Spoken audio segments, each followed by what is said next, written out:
Assalamualaikum warahmatullahi wabarakatuh. Perkenalkan, nama saya Senita Alif, NIM 19172022117 dari kelas 4 Perbankan Syariah C.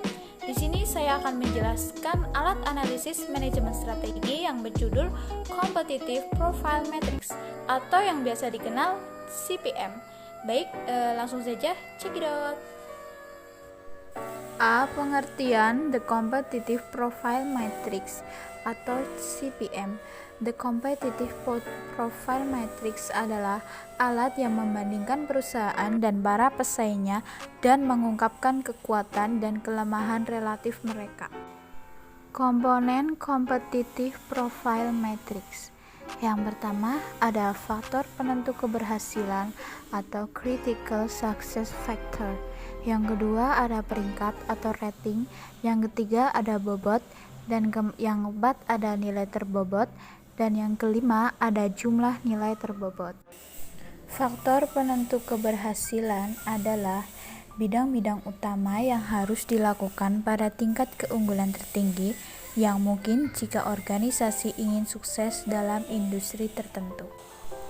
Peringkat dalam CPM menunjukkan tanggapan atau respon produk atau jasa terhadap faktor-faktor penentu keberhasilan. Lalu ada bobot. Bobot dalam CPM menunjukkan kepentingan relatif dari faktor untuk menjadi penentu produk atau jasa yang ditawarkan. Lalu ada nilai terbobot. Nilai terbobot adalah hasil yang dicapai setelah masing-masing bobot masing-masing faktor dikalikan dengan nilai peringkatnya. Lalu ada jumlah nilai terbobot. Jumlah semua nilai terbobot adalah sama dengan total nilai terbobot. Nilai akhir dari jumlah nilai terbobot harus berada di antara rentang 1,0 atau rendah untuk 4,0 sama dengan tinggi. Manfaat CPM. Yang pertama, faktor yang sama digunakan untuk membandingkan perusahaan. Ini membuat perbandingan lebih akurat. Yang kedua, analisis menampilkan informasi pada sebuah matriks yang memudahkan untuk membandingkan perusahaan secara visual. Yang ketiga, hasil dari matriks memudahkan pengambilan keputusan. Tindak lanjut strategi. Khusus bagi perusahaan yang masih berskala kecil dan menengah, yang masih memiliki keterbatasan akses dan sistem penyediaan informasi, maka CPM merupakan alternatif alat analisis strategi pemasaran yang efektif dan efisien.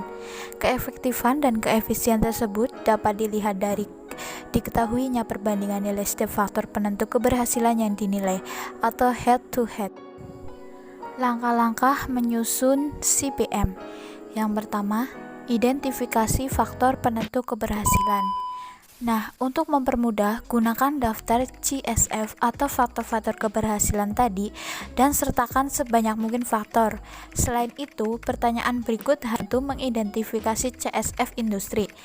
Ada mengapa konsumen lebih menyukai perusahaan A daripada perusahaan B atau sebaliknya. Sumber kompetisi apa yang dimiliki perusahaan? Apa keunggulan kompetitif yang dimiliki industri? Mengapa beberapa perusahaan berhasil dan yang lainnya gagal dalam industri ini? Yang kedua, dengan menetapkan bobot dan peringkat. Cara terbaik untuk mengidentifikasi bobot apa yang harus diberikan pada masing-masing faktor adalah membandingkan perusahaan dengan kinerja terbaik dan terburuk di industri ini. Perusahaan yang berkinerja baik biasanya akan melakukan kegiatan yang penting untuk kesuksesan di industri ini. Mereka akan menempatkan sebagian besar sumber daya dan energi mereka ke dalam kegiatan tersebut dibandingkan dengan organisasi berkinerja rendah. Bobot juga dapat ditentukan dalam diskusi dengan manajer tingkat atas lainnya. Penilaian harus diberikan dengan menggunakan benchmarking atau selama diskusi tim. Yang ketiga, bandingkan skor dan ambil tindakan. Anda harus membandingkan skor pada masing-masing faktor untuk mengidentifikasi di mana kekuatan dan kelemahan relatif perusahaan berada.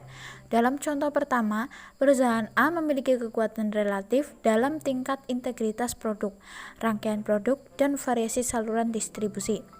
Oleh karena itu, perusahaan A harus melindungi area ini sambil mencoba memperbaiki kelemahannya dalam penjualan per karyawan, dan pangsa pasar perusahaan juga harus memperbaiki strateginya agar lebih sukses di industri ini.